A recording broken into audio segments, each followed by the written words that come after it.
யாரெல்லாம் இந்த ரிச்சுவல்ஸ்லாம் ஃபேஸ் பண்ணியிருக்கீங்கன்றதை மறக்காமல் சொல்லுங்கள். என்ன ரிச்சுவல்ஸ்னால், இப்போ வளைகாப்பு பண்ணாங்கன்னா க்ளோஸ் ரிலேட்டிவில் அவங்க வந்து வளைகாப்பு பண்ணவங்க வந்து நம்ம கையில் அவங்க கையில் இருக்கிற வளையல் எடுத்து நம்ம கைக்கு போட்டு விட்டு அந்த ஃபுட்டை நமக்கு வந்து கொடுப்பாங்க.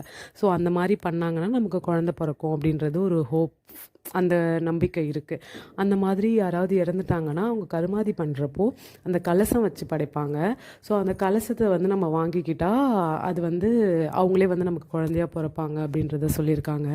அண்ட் தென் வந்து கும்ப சாப்பாடு சாப்பிட்டா, கோயிலில் வச்சு கும்ப சாப்பாடு போடுவாங்கள்ல, ஸோ அந்த சாப்பாடு வந்து சாப்பிட்டா வந்து நமக்கு குழந்த பிறக்கும் அப்படின்றதெல்லாம் சொல்லுவாங்க. இந்த ரிச்சுவல்ஸ்லாம் யாரெல்லாம் ஃபேஸ் பண்ணியிருக்கீங்கன்னு சொல்லுங்கள். ஏன்னா நான் இந்த இருக்கிற எல்லா ரிச்சுவல்ஸுமே நான் பண்ணியிருக்கேன். அட் த சேம் டைம் எனக்கு வந்து அதை நோ சொல்லவும் முடியாது. நிறைய அழுக வரும், ரொம்ப கஷ்டமாக இருக்கும். சுற்றி இருக்கிறவங்க எல்லோரும் நம்மளை தான் பார்ப்பாங்க.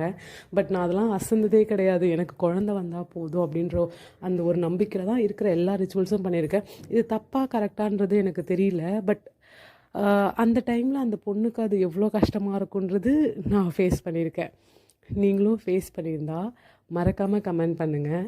நெக்ஸ்ட் வீடியோவில் பார்ப்போம். Until it's bye bye from Maha. Thank you.